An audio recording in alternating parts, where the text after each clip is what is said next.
मेरे सबसे अच्छे दोस्त ने मुझे म्यांमार बॉर्डर बुलाकर धोखा दे दिया, लेकिन वहां पहुंचकर मुझे पता चला कि वहां की बॉस मेरी ही गर्लफ्रेंड थी। शुरुआत में उसने मेरी हर बात मानी, लेकिन आखिर में मुझे कुत्ते की तरह लोहे के पिंजरे में बंद कर दिया गया। मैंने भागने की हर कोशिश की, लेकिन आखिर में भागने में फेल हो गया और मुझे टॉर्चर करके मार डाला गया। लेकिन जब मैंने दोबारा आंखें खोली तो मैं उस दिन वापस आ चुका था जिस दिन पहली बार इस पार्क में आया था। हम कंपनी पहुंच चुके हैं, अब बस खूब पैसा कमाना है। मैंने ऊपर देखा, वही ऊंची दीवारें, वही पार्क और सामने वही जाना पहचाना इंसान। सब कुछ पहले जैसा ही था। धीरे धीरे खुलते उस गेट को देखकर मैं अपने अंदर भागने की इच्छा को बड़ी मुश्किल से दबा रहा था। पिछली जिंदगी में भी इसी वक्त मुझे एहसास हुआ था कि जाओ बुजू ने मुझे धोखा दिया है। गेट खुलते ही मैं पूरी ताकत से बाहर भागा था, लेकिन आखिर में पकड़ा गया। उसने वहीं मुझे कई थप्पड़ मारे और लोगों से मुझे वाटर जेल में फेंकवा दिया। मैंने वहां 3 दिन और 3 रातें बिताई और जब मैं पूरी तरह टूट चुका था तभी मेरे कानों में एक साफ इलेक्ट्रॉनिक आवाज गूंजी, होस्ट डरिए मत, सिस्टम हमेशा आपके साथ रहेगा। होस्ट कृपया अपना वेलकम गिफ्ट रिसीव कीजिए। मैं गिफ्ट रिसीव करने ही वाला था कि जाओ बुजू ने अचानक मेरे कंधे को पकड़ लिया। जल्दी चल, इतना सुस्त मत बन, मैं तुझे बता रहा हूँ। कंपनी में आने के बाद बॉस जो बोले वही करना। उस वक्त मैं उससे भिड़ने की हिम्मत नहीं कर पाया, इसलिए सिर्फ मासूम बनने का नाटक करते हुए सिर हिला दिया। जब जाओ बुजू लगातार कंपनी के बारे में बोले जा रहा था, मैं बाहर से ध्यान से सुनने का नाटक कर रहा था, लेकिन मन ही मन बोला, गिफ्ट रिसीव करो, रिवॉर्ड। होस्ट को दुनिया भर के सोशल ऑर्गेनाइजेशन मेंबर्स की कॉन्टैक्ट बुक मिली, रिवॉर्ड। होस्ट को दुनिया की 7000 से ज्यादा लैंग्वेजेस का मास्टरी स्किल मिला, रिवॉर्ड। होस्ट को सुपर स्ट्रॉन्ग बॉडी और अल्टीमेट फाइटिंग स्किल्स मिले, रिवॉर्ड। होस्ट को सुपर इनविंसिबल कॉन्सेंट्रेटेड डीबीवी की एक बॉटल मिली। इतने शानदार रिवॉर्ड्स देकर होस्ट खुश है ना? खुश किस बात का? पैसे कहाँ हैं? तुम तो गॉड लेवल रिच सिस्टम होने वाले थे, फिर पैसा कहाँ है? इस वक्त मुझे सिर्फ पैसे चाहिए थे, क्योंकि इस नरक जैसी जगह में सिर्फ ऐसा ही जान बचा सकता था। लेकिन सिस्टम बोला, मैं गॉड लेवल रिच सिस्टम जरूर हूँ,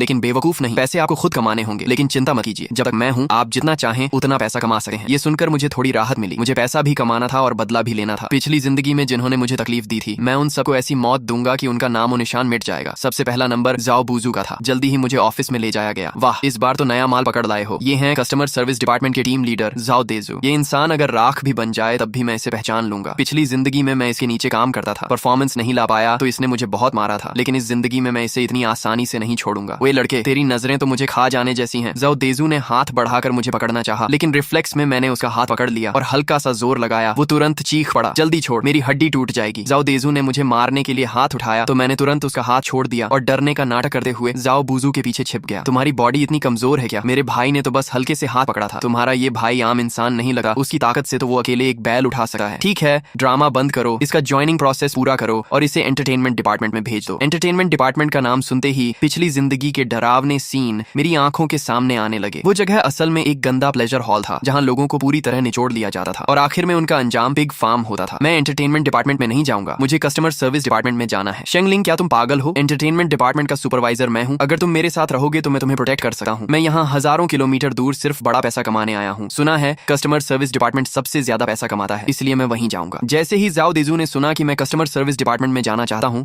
वो तुरंत मुझे लेकर ज्वाइनिंग कराने लगा और लगातार मेरी तारीफ करता रहा कि मेरी सोच बड़ी है और मेरा विजन बहुत बड़ा है। लेकिन उसके दिमाग में क्या चल रहा था मैं अच्छी तरह जानता था। ज्वाइनिंग करते वक्त मुझसे जबरदस्ती स्लेव कॉन्ट्रैक्ट साइन करवाया गया। मेरा फोन, आईडी कार्ड और पासपोर्ट सब छीन लिया गया और बेंग खड़ा जाओ देजू मुझे देकर ताने मारने लगा। बाद में रोते हुए मेरे पास मदद मांगने मत आना, इतना कहकर वो मुड़कर चला गया। जैसे ही मुझे प्रोटेक्ट करने वाला कोई नहीं रहा, जाओ देजू फिर से अकड़ में आ गया। घुटनों पर बैठ और मेरे जूते चाट, फिर मैं तेरी बदतमीजी माफ करूंगा। बकवास बंद करो, जल्दी मुझे एक कंप्यूटर दो, मुझे पैसा कमाना शुरू करना है। मैं इसलिए इतना जल्दी कर रहा था क्योंकि सिस्टम ने इमरजेंसी नोटिफिकेशन दिया था कि 10 बिलियन वैल्यू का एक बड़ा डील डिटेक्ट हुआ है। कमाल है, तूने मेरी बात काटने की हिम्मत कैसे की? इस महीने हमारे ग्रुप का टारगेट पूरा हुआ या नहीं? सिर्फ 1 हफ्ता बचा है, अगर टारगेट पूरा नहीं हुआ तो सजा मिलेगी। जाओ देजू के चेहरे पर शौक साफ दिख रहा था। उसे देखकर मुझे समझ आ गया कि उसका टारगेट अभी तक पूरा नहीं हुआ है। मेरे पास तुम्हारे साथ टाइम वेस्ट करने का वक्त नहीं है, जल्दी करो, मुझे पैसा कमाना है, अभी इसी वक्त काम शुरू करना है। मुझे इतना उत्साहित देकर जाओ देजू ने मुझे परेशान करना बंद कर दिया और मुझे ऑफिस की तरफ ले गया। ऑफिस के अंदर हर कोई पूरी मेहनत से काम कर रहा था। उनके पैर तक वर्क स्टेशन से जंजीरों में बंधे हुए थे। मैं अपनी सीट पर जाकर बैठ गया और सिस्टम स्क्रीन पर दिख रहे फोन नंबर को देखने लगा। सिस्टम बोला, होस्ट ये जापान के यामागुची ग्रुप के बॉस का नंबर है, उसे तुरंत हथियारों की एक बड़ी खेप चाहिए। आप बस कॉल कीजिए और मेरे बताए अनुसार बात कीजिए, आपको ये 10 बिलियन मिल जाएंगे। मैंने गहरी सांस ली और नंबर डायल किया। जल्दी ही कॉल कनेक्ट हो गई। फोन के दूसरी तरफ एक मिडिल एज आदमी की आवाज आई। अगले ही पल सिस्टम स्क्रीन पर प्रॉम्प्ट आया और मैंने तुरंत फ्लुएंट जापानीज में उससे बात करना शुरू कर दिया। आसपास के लोग शॉक होकर मुझे देखने लगे। जाओ देजू गुस्से में मेरी तरफ बढ़ा, ये क्या कर रहा है तू? लेकिन वो मेरी बात सुनकर वहीं जम गया। इसके बाद मैं फिर फोन पर बात करने लगा। सब कुछ स्मूथ रहा। मेरी और उस बॉस की काफी अच्छी बातचीत हुई और मैंने उसे बैंक अकाउंट नंबर दे दिया। अगले ही पल मेरी स्क्रीन पर दिखा कि उस कार्ड में 10 बिलियन येन ट्रांसफर हो चुके हैं। जाओ देजू स्क्रीन को घूरते हुए एक्साइटमेंट में अपना मुंह पकड़कर खड़ा रह गया। जैसे ही मैंने कॉल काटी वो खुद को रोक नहीं पाया। 10 बिलियन, ये नया लड़का 10 बिलियन कमा लाया। पूरा ऑफिस शॉक में था। जाओ देजू खुशी से नाचने लगा जैसे पैसा उसके पॉकेट में आने वाला हो। ये खबर जल्दी ही पीछे बैठे असली बॉस तक पहुंच गई और आधे घंटे के अंदर वो कस्टमर सर्विस डिपार्टमेंट में आ गया। जैसे ही मैंने उस हिडन बॉस को देखा मेरी आंखें सिकुड़ गईं। वो वही इंसान था जिस पर मैंने सबसे ज्यादा भरोसा किया था। जब वो मेरे सामने आई तो मेरा दिल जोर से धड़क उठा। लिन नियन शू के खूबसूरत चेहरे पर एक प्रोफेशनल स्माइल थी। वो मुझे ऐसे देख रही थी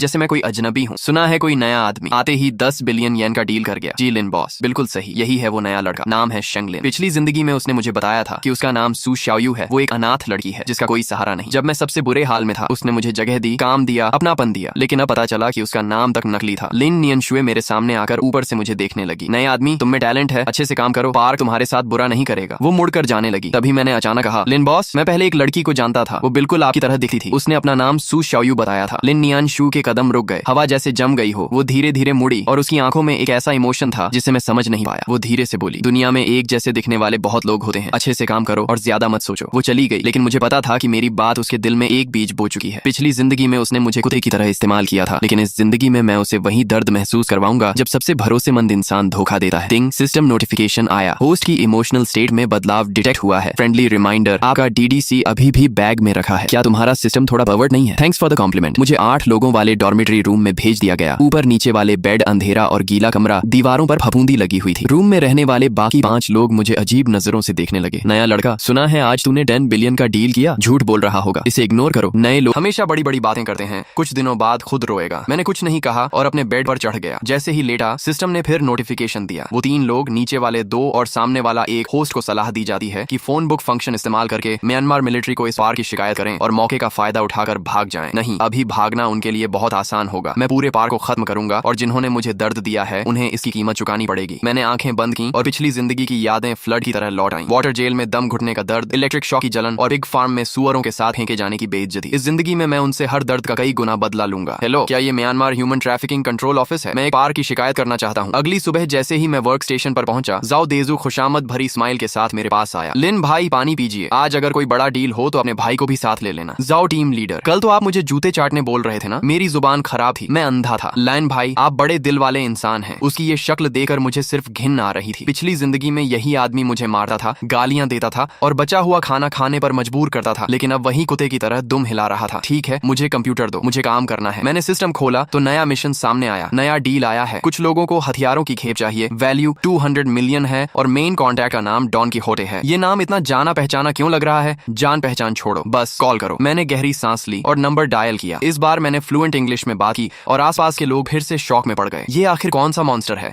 आधे घंटे बाद 200 मिलियन यूरो अकाउंट में आ गए और पूरा ऑफिस पागल हो गया। 200 मिलियन यूरो, हे भगवान! लेकिन मुझे पता था ये तो सिर्फ शुरुआत है। मैं इसी पैसे से इस नरक जैसी जगह में अपनी ताकत खड़ी करूंगा। 200 मिलियन यूरो वाले डील ने पूरे पार को हिला दिया और 1 घंटे के अंदर लिन नियन शू फिर से कस्टमर सर्विस डिपार्टमेंट में आ गई। शेंग लिन, मेरे ऑफिस में आओ। उसकी आवाज ऐसी थी जिसे मना नहीं किया जा सकता था। मैं उसके पीछे लग्जरी ऑफिस में गया और उसने मुझे बैठने का इशारा किया। तुम आखिर हो कौन? एक ऐसा इंसान जो पैसा कमाना चाहता है। कोई आम इंसान 7000 से ज्यादा लैंग्वेजेस नहीं जान सकता, ना यामागुची ग्रुप को जान सकता है और ना ही माफिया के साथ बिजनेस कर सकता है। लिन बॉस, आप भी तो सू शाओयू नहीं है? सही कहा ना? कमरे की हवा फिर जम गई। लिन नियन शुए का चेहरा बदल गया। अब वो खतरनाक लग रही थी। तुम आखिर जानते क्या हो? मैं जानता हूँ कि 3 साल पहले आप चाइना गई थी। वहाँ आपकी मुलाकात शेंग लिन नाम के आदमी से हुई थी। उसने आपको अपनी जिंदगी बचाने वाली समझा था, लेकिन आखिर में आपने उसे पिग फार्म में बंद कर दिया। लिन नियन शुए अचानक खड़ी हो गई। उसका चेहरा पूरी तरह सफेद पड़ चुका था। तुम आखिर हो कौन? मैं कौन हूँ ये इंपॉर्टेंट नहीं है। इंपॉर्टेंट ये है कि मिस लिन, मैं आपसे एक डील करना चाहता हूँ। लिन नियन शुए ने मेरी तरफ देखा। उसकी आंखों में पहली बार डर दिखाई दिया। कैसी डील? मुझे इस पूरे पार की मैनेजमेंट पावर चाहिए। तुम पागल हो गए हो? मैं पागल नहीं हूँ। मैं इस पूरे पार की अर्निंग 10 गुना बढ़ा सकता हूँ। मैं दुनिया भर के बड़े नेताओं को हमारा क्लाइंट बना सकता हूँ। मैं इस पार को अंडरग्राउंड से आधा लीगल लेवल तक ले जा सकता हूँ। इसके बदले में यहाँ हर फैसला मेरा होगा। मैं तुम पर भरोसा क्यों करूँ? मैंने अपना फोन निकाला और सिस्टम स्क्रीन खोल दी। उस पर अनगिनत नंबर्स दिखाई दे रहे थे। ये दुनिया भर के अमीर लोगों और माफिया बॉसेस के प्राइवेट नंबर्स थे। यहाँ तक कि तुम्हारे पार के पीछे छिपे असली सपोर्टर म्यांमार बॉर्डर आर्मी के जनरल मिन आउंग का नंबर भी था। लिन नियन शुए का चेहरा पूरी तरह बदल गया। जनरल मिन आउंग इस पार का असली मालिक था और उसका नंबर बहुत कम लोगों को पता था। तुम्हारे पास ये नंबर कैसे है? मिस लिन, आपको सिर्फ इतना जवाब देना है, हाँ या ना। लिन नियन शुए काफी देर तक चुप रही, फिर धीरे से बोली। मैं मुड़ा और वहां से बाहर चला गया। उसे अकेले कुर्सी पर बैठे छोड़कर ऑफिस से बाहर निकलते ही सिस्टम ने नोटिफिकेशन दिया। होस्ट, कमाल हो, लेकिन सावधान रहना। लिन नियन शुए इतनी आसान और सीधी इंसान नहीं है। रात को मैं बेड पर लेटा हुआ आज की सारी बातें सोच रहा था। लिन नियन शुए के रिएक्शन से साफ था कि अब उसे मेरी आइडेंटिटी पर शक होने लगा है। शेंग लिन, सो गए क्या? ये मेरे ऊपर वाले बेड पर सोने वाला कमजोर सा लड़का शाओ वंग था। पिछली जिंदगी में उसे भी टॉर्चर करके मार दिया गया था। क्या हुआ? तुम सावधान रहना। आज कुछ लोग तुम्हारे बारे में पूछताछ कर रहे थे। कौन लोग? सिक्योरिटी डिपार्टमेंट वाले। वो कह रहे थे कि तुम बहुत ज्यादा अटेंशन ले रहे हो, इसलिए तुम्हें सबक सिखाना चाहते हैं। सिक्योरिटी डिपार्टमेंट इस पूरे पार की सबसे खतरनाक जगह थी। वो ना मानने वाले एम्प्लॉइज को पनिश करते थे और उनके तरीके बेहद क्रूअल थे। पिछली जिंदगी में सिक्योरिटी हेड लीहू ने खुद मुझे भी केज में फेंका था। इस जिंदगी में वो इतनी जल्दी बेचैन हो गया। थैंक्स शाओवांग, मुझे समझ आ गया। शेंगलिन, क्या तुम मुझे भी यहाँ से बाहर ले जा सकते हो? मैं यहाँ नहीं रहना चाहता, मुझे घर जाना है। उसकी आंखों में वही डर और उम्मीद थी जो कभी मेरी आंखों में थी। इंतजार करो, मैं तुम्हें यहाँ से बाहर निकालूंगा। लेकिन अभी नहीं, अभी सही समय नहीं आया। अगले दिन दोपहर में मैं खाना लेकर बैठा ही था कि 5 बड़े बॉडीगार्ड्स ने मुझे घेर लिया। उनका लीडर सिक्योरिटी मिनिस्टर ली हू था, जिसका चेहरा खतरनाक और आंखें बेहद डरावनी थी। तुम ही शेंगलिन हो, सुना है तुम बहुत एटीट्यूड दिखा रहे हो। अभी कुछ दिन हुए हैं और तुम मेरे सिर पर चढ़ने लगे हो। पूरा कैफेटेरिया अचानक शांत हो गया। सब लोग हमारी तरफ देखने लगे। झाओ देंजू दूर खड़ा तमाशा देख रहा था और उसके चेहरे पर खुशी साफ दिखाई दे रही थी। मिनिस्टर ली, अगर कुछ कहना है तो सीधे बोलो, मेरा खाना खाने का टाइम वेस्ट मत करो। साले, तुझे बहुत घमंड हो गया है क्या? उसने मेरा कॉलर पकड़ने के लिए हाथ बढ़ाया, लेकिन मैंने उसका रिस्ट पकड़ लिया और हल्का सा दबाव डाला। छोड़ो मिनिस्टर ली, आपकी बॉडी तो इतनी स्ट्रांग भी नहीं है। ली हू दर्द से पसीना पसीना हो गया। उसके आदमी आगे बढ़े, लेकिन मेरी आंखों को देखकर रुक गए। जाकर अपने मालिक से कहना कि 3 दिन तक मुझे परेशान न करे। 3 दिन बाद हिसाब करने के लिए बहुत समय मिलेगा। ली हू अपना रिस्ट पकड़कर शर्मिंदा हालत में वहां से चला गया। पूरा कैफेटेरिया फुसफुसाने लगा। ये आदमी कौन है? ली हू तक को मार दिया क्या? इसे अपनी जान की परवाह नहीं? मैं वापस अपने वर्क स्टेशन पर आया तो झाओ देजू मेरे पीछे आ गया। शेंगलिन, क्या तुम पागल हो गए हो? तुमने ली हू को भी नाराज कर दिया। झाओ भाई, अभी तो आप बड़ा मजा ले रहे थे ना। मैं तुम्हारी चिंता कर रहा था, तुम्हें मैं यहाँ लाया हूँ। अगर तुम्हारे साथ कुछ हुआ तो मैं भी नहीं बचूंगा। तो आपकी चिंता के लिए धन्यवाद झाओ भाई। लिटिल चैन, इतना ओवर कॉन्फिडेंट मत बनो। तुम चाहे कितना भी पैसा कमा लो, अगर तुम्हारे पास सपोर्ट नहीं होगा तो एक दिन सब खत्म हो जाएगा। मैं उसकी तरफ देखता रहा। पिछली जिंदगी में उसी ने मुझे इस पार्क में लाकर फंसाया था और मेरी पिटाई और टॉर्चर होते हुए देखता रहा था, लेकिन अब वो खुद को अच्छा इंसान दिखा रहा था। झाओ भाई, आप जानते हैं मुझे सबसे ज्यादा किस तरह के लोग पसंद नहीं है? कैसे लोग? फेक लोग। झाओ देजू चुप हो गया और मैं वापस काम करने लगा। तभी सिस्टम ने नोटिफिकेशन दिया, होस्ट लिन नियन शुए की तरफ से मूवमेंट शुरू हो चुकी है। उसने आज रात 8 बजे आपको अपने ऑफिस में बुलाया है। आखिरकार वो समय आ ही गया। रात 8 बजे मैं समय पर लिन नियन शुए के ऑफिस पहुंचा। वहां उसके अलावा एक मिडिल एज्ड आदमी भी बैठा था। पार्क का असली सेकंड इन कमांड रणनीतिकार ओल्ड छियन। मिस्टर शेंग बैठिए। थैंक्स। आपकी कंडीशन के बारे में मिस लिन ने हमें बताया है। सच कहूं तो आपकी बातें बहुत ज्यादा एरोगेंट लगती हैं, लेकिन मेरे पास ऐसा कॉन्फिडेंस रखने की ताकत है, ये बात सही है। लेकिन हमारे मन में एक सवाल है, तुम्हें इस पार्क की मैनेजमेंट पावर ही क्यों चाहिए? तुम्हारी एबिलिटी के साथ तो तुम खुद भी एम्पायर खड़ा कर सकते हो। क्योंकि मैं इस जगह से नफरत करता हूँ। ओल्ड छियन और लिन नियन शुए ने एक दूसरे को देखा। मैं इस इंसानों को निगलने वाली जगह से नफरत करता हूँ। यहाँ के हर इंसान से नफरत करता हूँ। मैं इसे बदलना चाहता हूँ। बदलना? कैसे बदलना? इस पार्क को बड़ा बनाकर, इसे लीगल कंपनी बनाकर, पूरी तरह क्लीन बिजनेस में बदलकर। उस समय तुम्हें डर में जीने की जरूरत नहीं होगी। एम्प्लॉइज को बंद करके टॉर्चर नहीं किया जाएगा और हर इंसान सम्मान से जी सकेगा। ओल्ड छियन काफी देर तक चुप रहा। क्या तुम्हें पता है जनरल मिंग आओ को सबसे ज्यादा क्या चाहिए? पैसा। अगर उसे ज्यादा पैसा मिले तो हर चीज पर बात हो सकती है। तुम मेरी सोच से भी ज्यादा इंटेलिजेंट हो। 3 दिन बाद जनरल मिंग आओ तुमसे मिलना चाहता। दिन बाद मुझे पार्क के सबसे अंदर बने कॉन्फ्रेंस रूम में ले जाया गया। जनरल मिंग आओ मुख्य सीट पर बैठा था और उसके पीछे 4 हेविली आर्म्ड गार्ड्स खड़े थे। तो तुम ही हो? जनरल को प्रणाम। सुना है तुम मेरा पार्क संभालना चाहते हो। संभालना नहीं, कोऑपरेशन करना चाहता हूँ। क्या फर्क है? संभालना मतलब आपका बिजनेस छीनना, कोऑपरेशन मतलब आपको पहले से ज्यादा अमीर बनाना। सुनाओ। मैंने सिस्टम प्रोजेक्शन खोला और स्क्रीन पर डिटेल्ड बिजनेस प्लान दिखने लगा। पहला स्टेप, पार्क को सिर्फ स्कैम बिजनेस से निकालकर मल्टी बिजनेस मॉडल बनाना, जिसमें cross border e commerce, online games और लाइव स्ट्रीम सेलिंग शामिल होगी। दूसरा स्टेप, ओवरसीज ब्रांचेस बनाकर बिजनेस को साउथ ईस्ट एशिया तक फैलाना। तीसरा स्टेप, सब कुछ लीगल बनाकर होल्डिंग कंपनी एस्टेब्लिश करना और प्रॉपर इन्वेस्टमेंट लाना। इससे अभी से ज्यादा कमाई होगी। अभी साल का कितना प्रॉफिट है? 3 अरब। 3 साल बाद मैं इसे 30 अरब तक पहुंचा दूंगा। कमरे में सन्नाटा छा गया। मिंग आओ काफी देर तक मुझे घूरता रहा। अगर तुमने मुझे धोखा दिया तो? जनरल, मेरी जान आपके हाथ में है। मैं आपको धोखा देने की हिम्मत करूंगा? मीटिंग रूम से बाहर निकलते ही मैंने गहरी सांस ली। सिस्टम ने प्रॉम्प्ट दिया, होस्ट कमाल हो। मिंग आओ मान गया। ये तो बस शुरुआत है। लेकिन होस्ट, आपने जो प्लान्स बताए क्या वो सच है? बिल्कुल सच है। बस फर्क इतना है कि आखिर में सारा पैसा मेरी पॉकेट में जाएगा। आपकी सोच डेंजरस है। वापस डॉर्मिटोरी पहुंचा तो शियाओ वांग मेरा इंतजार कर रहा था। शेंगलिन, बहुत बुरा हो गया। झाओ बुजू को मार दिया गया। क्या हुआ? उस पर गैम्बलिंग डेट था, चुका नहीं पाया, इसलिए ली हू के लोगों ने उसे पकड़ लिया। बोल रहे हैं उसे वाटर प्रिजन में डाल देंगे। मैं कुछ पल के लिए चुप रह गया। पिछली जिंदगी में झाओ बुजू ने मुझे वाटर प्रिजन में फेंका था। इस बार उसकी बारी थी। तुम उसे बचाने नहीं जाओगे? नहीं, लेकिन इस जगह पर सॉफ्ट हार्टेड लोग ज्यादा देर नहीं जीते। ऐसा कहने के बावजूद मैं वाटर प्रिजन के बाहर पहुंच गया। मैं उसे बचाने नहीं, उसकी हालत देखने आया था। लोहे की खिड़की से मैंने देखा झाओ बुजू गंदे पानी में गर्दन तक डूबा कांप रहा था। उसके होंठ नीले पड़ चुके थे। मुझे देखते ही उसकी आंखें चमक उठी। शेंगलिन, शेंगलिन मुझे बचा लो प्लीज। झाओ बुजू, याद है पिछली जिंदगी में मैं भी ऐसे ही तुमसे मदद की भीख मांग रहा था। क्या? शेंगलिन, तुम क्या कह रहे हो? कुछ नहीं, बस ये बताने आया हूँ कि कर्मा हमेशा लौट कर आता है। मैं मुड़कर जाने लगा तो वो पागलों की तरह चिल्लाया, शेंगलिन मैं गलत था, मुझे तुम्हें यहाँ नहीं लाना चाहिए था। मेरे बूढ़े माँ बाप हैं, बच्चे हैं, मुझे एक मौका दे दो। झाओ बुझो, मैं तुम्हें एक चांस देता हूँ। बताओ मुझे यहाँ कौन लाया था? लिन मैडम, लिन नियनश्वेन। उसने कहा था तुम्हारे अंदर वो चीज है जो उसे चाहिए। मैं सीधे लिन नियनश्वे के ऑफिस में घुस गया। वो फाइल्स देख रही थी। मुझे देखकर उसकी भौहें सिकुड़ गईं। किसी ने तुम्हें नॉक करना नहीं सिखाया? लिन नियनश्वे, मेरे अंदर ऐसी कौन सी चीज है जो तुम्हें चाहिए? उसके हाथ रुक गए। तो आखिर तुम पूछ ही बैठे। शेंगलिन, अब जब बात यहाँ तक आ गई है तो मैं सच पाऊंगी। 3 साल पहले मुझे खबर मिली थी कि शेंगलिन नाम के आदमी के पास एक सीक्रेट है। ऐसा सीक्रेट जिसकी कीमत दुनिया से भी ज्यादा है। कौन सा सीक्रेट? एक सिस्टम, ऐसा सिस्टम जो इंसान को कुछ भी करने लायक बना देता है। मेरा दिल जोर से धड़कने लगा। तुम्हें इसके बारे में कैसे पता? क्योंकि 30 साल पहले भी एक आदमी के पास ऐसा सिस्टम था, उसका नाम था शेंग तियान। मैं वहीं जम गया। शेंग तियान वो मेरे दादाजी का नाम था। मेरे पिता और तुम्हारे दादाजी पार्टनर थे, दोनों मिलकर सिस्टम की मदद से बिजनेस करते थे। लेकिन बाद में तुम्हारे दादाजी ने उन्हें बिट्रे कर दिया और सिस्टम लेकर गायब हो गए। मरने से पहले मेरे पिता ने कहा था कि किसी भी कीमत पर शेंग परिवार के वारिस को ढूंढकर हमारी चीज वापस लानी है। तो तुम मेरे करीब सिर्फ सिस्टम के लिए आई थी? हाँ, लेकिन बाद में मुझे पता चला कि सिस्टम तुम्हारे पास नहीं है, इसीलिए मैंने तुम्हें बंद करवा दिया ताकि शायद टॉर्चर से सिस्टम बाहर आ जाए। लेकिन तुम मर गए। वो इतनी शांति से ये सब कह रही थी जैसे किसी मामूली बात का जिक्र कर रही हो। तुम्हें पता है मैं कितनी दर्दनाक मौत मरा था? मुझे पता है, लेकिन शेंग लिन, इस जगह पर सॉफ्ट हार्टेड लोग ज्यादा नहीं जीते। ये बात तुमने खुद कही थी। मैं अचानक हंस पड़ा। तुम सही कहती हो। इसलिए लिन नियनशुए, अब हमारा हिसाब बराबर है। अगले 1 महीने में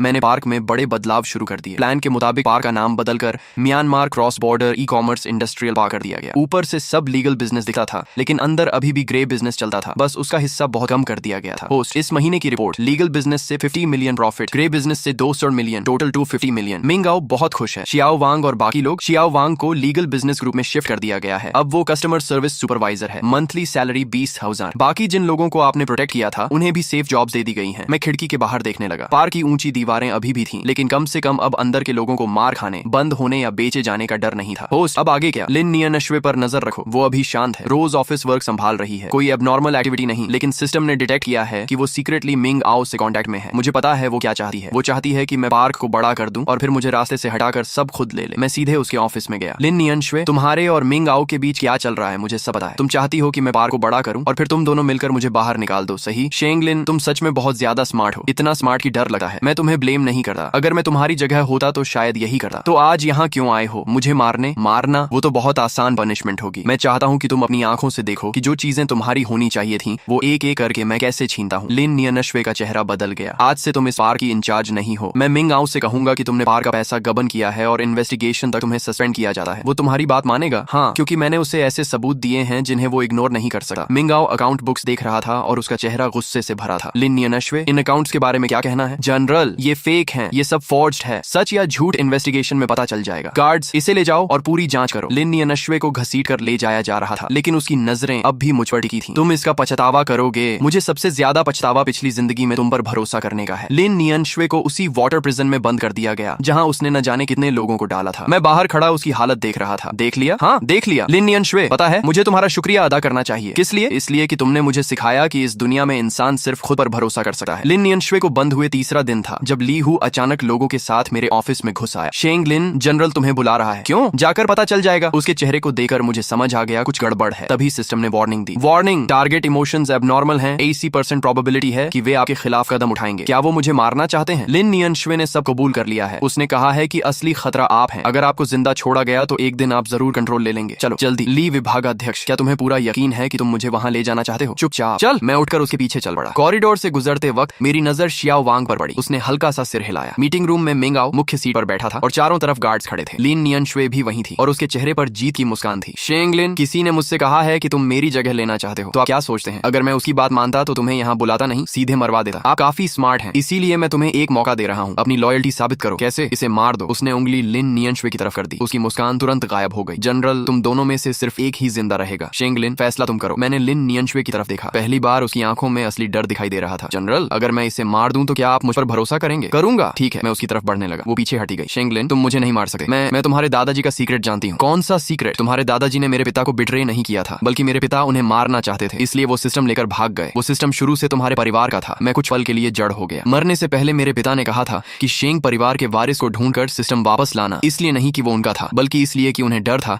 शेंग परिवार उनसे बदला लेगा। पुरानी बातें मुझे इंटरेस्टिंग नहीं लगती। जनरल, मैं इसे मार सकता हूँ, लेकिन इसके बाद आप मेरे साथ क्या करेंगे? सच कहूँ तो तुम दोनों में से किसी पर भी मुझे भरोसा नहीं। मैं हंस पड़ा। जनरल, आप सच बोलते हैं, इसलिए मैं भी साफ कह देता हूँ, मुझे भी आप पर भरोसा नहीं। जैसे ही उसकी बात खत्म हुई, बाहर अचानक अलार्म बजने लगा। एक गार्ड भागता हुआ अंदर आया। बुरा हो गया, बाहर मिलिट्री कॉन्वॉय आ गया है। मैंने खिड़की से बाहर देखा। दर्जनों मिलिट्री ट्रक्स पार्क की तरफ बढ़ रहे थे। उन गाड़ियों पर म्यांमार सेंट्रल गवर्नमेंट का झंडा लगा हुआ था। जनरल, मैंने कहा था कि 3 साल में आपको 3 बिलियन कमा कर दूंगा, लेकिन मैंने ये भी कहा था कि मैं इस पार्क से नफरत करता हूँ, इसलिए मैंने आपकी तरफ से एक फैसला कर लिया। पार्क को म्यांमार गवर्नमेंट को सौंप दिया। बदले में स्पेशल पार्डन लिया है। वे हम सबको मार देंगे। नहीं, मैंने सारी कंडीशंस तय कर ली हैं। अगर आप पार्क सौंप दें, सारे सबूत दे दें और इन्वेस्टिगेशन में कोऑपरेट करें तो आपको सिर्फ 3 साल की सजा होगी। उसके बाद विदेश जाकर सेटल हो सकते हैं तुम, क्योंकि अब आपके पास कोई और ऑप्शन नहीं है। पार्क का बड़ा गेट धीरे धीरे खुला। सेंट्रल गवर्नमेंट आर्मी अंदर घुस आई। सारे एम्प्लॉइज को मैदान में इकट्ठा किया गया। हर किसी के चेहरे पर डर था। सभी लोग ध्यान दें, हम म्यांमार गवर्नमेंट फोर्सेज हैं। इस वक्त से यह park officially finally government control में है। यहाँ मौजूद सभी एम्प्लॉइज को उनके घर वापस भेजा जाएगा। भीड़ में जोरदार शोर मच गया। शियाओ वांग भागकर मेरे पास आया और मुझे कसकर पकड़ लिया। शेंगलिन, हम बच गए, हम सच में घर जा सकते हैं। हाँ, घर जा सकते हैं। मैंने भीड़ की तरफ देखा। मुझे झाओ बुझू दिखाई दिया। उसका पूरा शरीर भीगा हुआ था, लेकिन वो बच्चे की तरह हंस रहा था। ली हूँ जमीन पर सैनिकों के नीचे दबा पड़ा था। उसका चेहरा पूरी तरह सफेद पड़ चुका था। झाओ देजू कोने में बैठा कांप रहा था। मिस्टर शेंगलिन, कोऑपरेशन के लिए धन्यवाद। अग्रीमेंट के मुताबिक अब आप जा सकते हैं। Thank you. मैं पार्क के मुख्य गेट से बाहर निकला और पीछे मुड़कर उस ऊंची दीवार को देखा। तेज धूप आंखों में चुभ रही थी, इसलिए मैंने आंखें हल्की सी कोड़ ली। कांग्रेचुलेशंस होस्ट, आपने फर्स्ट स्टेज मिशन कंप्लीट कर लिया है। रिवॉर्ड के तौर पर इन 100 मिलियन आपके अकाउंट में ट्रांसफर कर दिए गए हैं। System, thank you. You're welcome. System baby भी होस्ट के साथ मिलकर बहुत खुश है। लेकिन होस्ट, अब आगे क्या करने वाले हैं? घर वापस जाऊंगा। लेकिन यानश्वी की बात बार बार मेरे दिमाग में गूंज रही थी। सिस्टम शुरू से तुम्हारे परिवार का था, आखिर दादाजी के साथ क्या हुआ था? उनके पास सिस्टम कैसे आया और वो अब कहाँ है? होस्ट का नया लक्ष्य डिटेक्ट हो चुका है। सिस्टम अब होस्ट को शेंगतियन को ढूंढने में असिस्ट करेगा। New mission activated, journey to find your roots. इस मैनहवा के बस इतने ही पार्ट्स आए हैं। जैसे ही इसका नेक्स्ट पार्ट आएगा, मैं उसका भी फुल एक्सप्लेनेशन लेकर आऊंगा। ऐसी ही दमदार मैनहवा एक्सप्लेनेशन के लिए इट्स युवा चैनल को सब्सक्राइब कर लो।